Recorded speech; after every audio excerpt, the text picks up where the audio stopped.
It is Nice Lick time once again, Nice Lick 20 I believe, and it's been a little while since I've done one of these, and the reason for that is sometimes I just need to wait a little while until a sufficiently nice lick comes along. And you might not realise this, but each of these nice licks does go through quite a rigorous vetting process just to ensure that the lick is genuinely a nice one.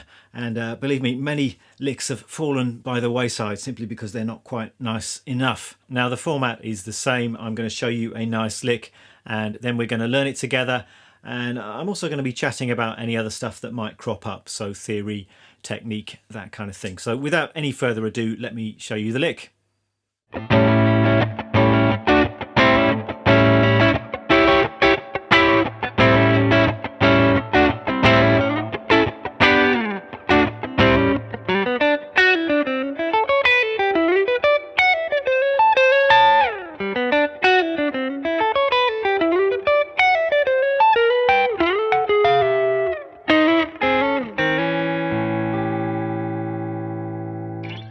Now that's a very nice lick, I'm sure you'll agree, and actually quite a flashy phrase. It's a little bit technical, it's one of these fretboard spanning ideas, but I certainly don't like show-offy licks just for their own sake. I find that kind of thing quite boring, and the reason I like this particular lick is not its flashiness, but the fact that it's very melodic and it's quite memorable, and I actually heard the melody of this lick before I figured it out on the guitar, so I think that's often a good way just to ensure that something's memorable. Make sure you can actually hear an idea in your head, otherwise it can just be a aimless kind of ramble of technical stuff. So let me show you what's going on. This lick fits over an A7 kind of a sound, an A dominant 7th chord, and when I played just then I was just setting up that kind of A7 sound, and then I launched into the lick itself. Now over an A7 kind of a sound you've got a number of options in terms of your note choice and scales and that kind of thing. So some of the obvious ones would be the A minor pentatonic scale, or you could try the A major pentatonic scale, or you could actually combine both of those things, and often people do that for a kind of bluesy sound. Other choices you've got, you could try the A7th arpeggio, just playing chord tones essentially, just playing the notes in the chord. That's always going to be effective. Or you could go for a 7-note kind of a scale, and here the obvious choice would be the A Mixolydian mode, and that's a scale which perfectly fits this kind of sound. And for those of you who don't know what the Mixolydian mode is, I mean, the easiest way to come at it I think is just think major scale but with a flattened 7th, so it's this kind of sound.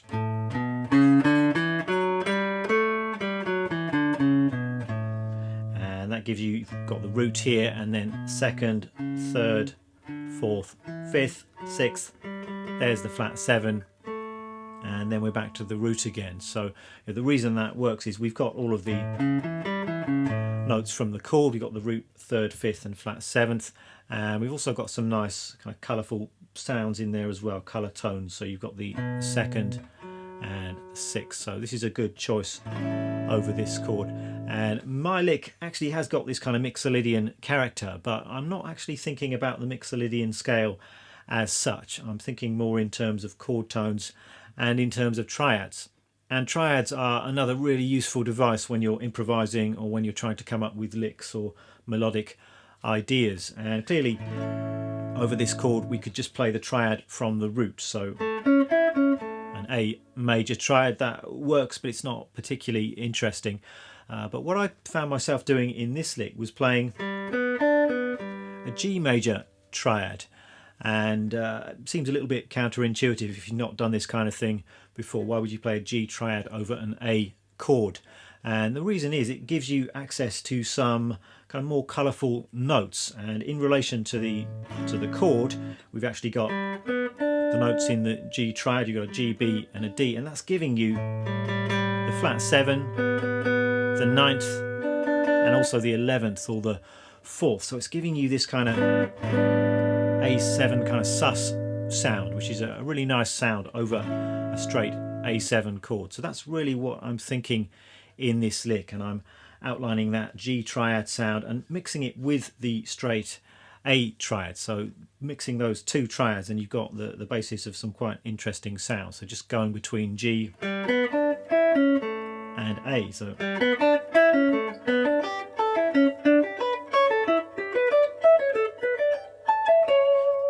that in itself could be quite a nice kind of melodic or lick kind of an idea. So that's a bit of background and theory information about my lick, but let's come on to the phrase itself. Now, just to remind you, the lick goes like this. We've got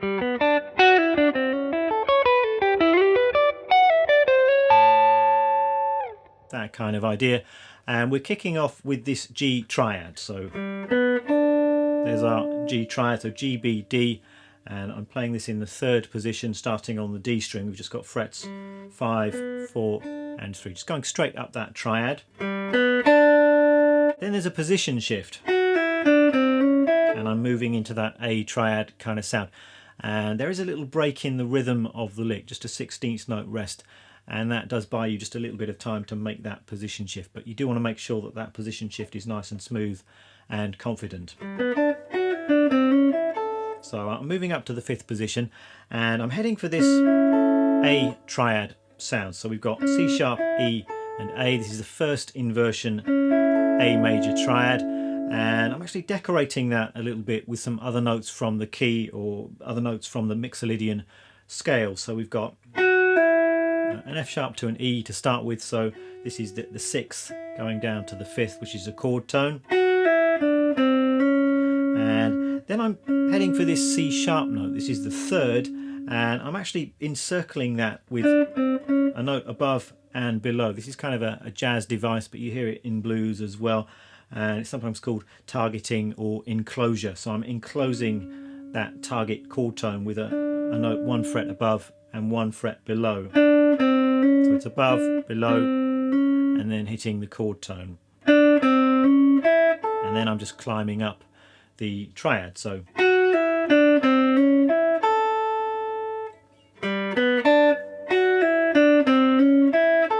then we're continuing. So now I'm reaching up for this high C sharp. This is another chord tone. And then coming down the scale. Then I'm playing an E note.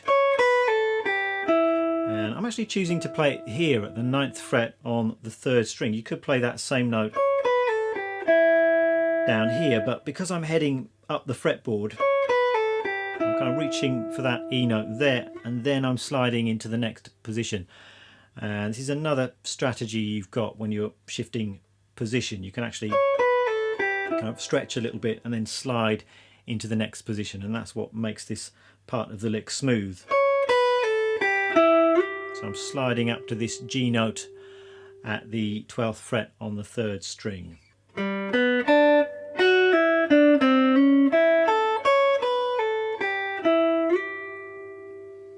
And then the next part of the lick we've got, and this is actually the same notes that I was playing down here, but I'm now playing them an octave higher, so exactly the same idea. So we've got the G triad. This time we've got 12, 12 and 10 on the top 3 strings. Quick position shift. Pull off from F sharp to E. And again we're enclosing this C sharp. So above, below, and this time I'm sliding into that 3rd. And then you can just hit that high A to finish the phrase.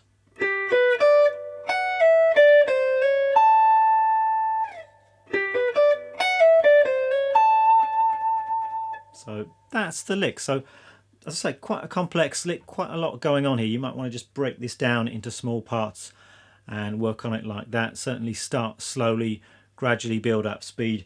Do think about things like fingering with this lick. You might want to do it exactly as I'm doing it. There might be some other options though, so experiment and see what makes it the smoothest. In terms of your picking hand, again, I suggest experimenting, see what works for you. And I'm not picking every single note here. You could pick all of these notes in the lick, but that would make it even more technically demanding. So it's easier to play and it sounds smoother to me if I'm using a few hammer-ons, pull-offs and slides here and there. And in terms of my picking strategy here, I've not analysed exactly what it is that I'm doing, but generally I recommend having your picking hand going with the beat. So this lick is based on kind of a 16th note subdivision, so I will try and keep my pick moving down, up with those 16th notes. So 1 and a 2 and a 3 and a 4.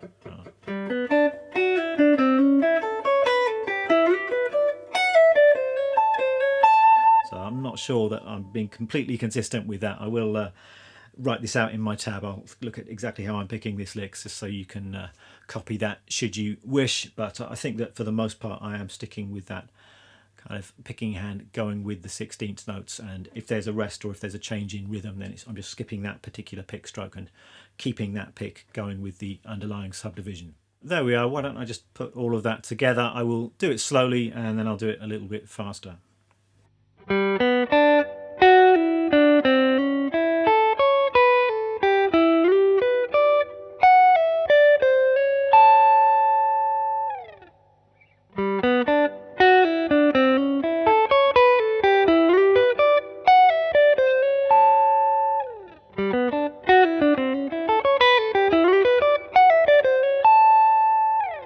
So there we go. You can of course learn the lick note for note, and it's a nice usable phrase, but you can experiment with it, play around with it, make it your own. So you can use just bits of this lick. You could change notes, you could change the rhythm, you could try and play some other places to play it on the fretboard, and really get quite a lot of mileage out of this idea. Since you asked, let me tell you a bit about the gear that I'm using today, and I'm keeping things fairly simple. The guitar is my Trent Model 1, and I've got the new pickups in here. These aren't the original bare knuckle pickups. Elliot Trent sent me these pickups, which he made himself, he wound himself, and I'm really enjoying the way that those are sounding. And then amp wise, I'm going into my Princeton, and I've got one pedal, which is my J Rocket Archer. So some sounds here, just the guitar going into the Princeton.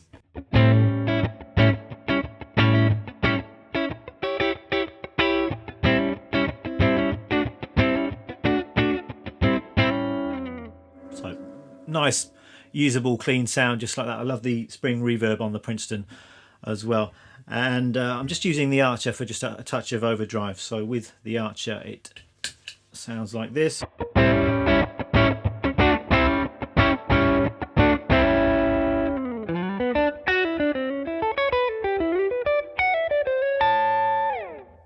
That's it for this video. If you're interested in a tab, I will be writing all of this out, and I'll put that up on my Patreon page. And I've been running this Patreon page for a few years now, and there's built up there quite a huge archive of other tabs, backing tracks, that kind of thing. So do check that out if you're interested, and I will see you next time.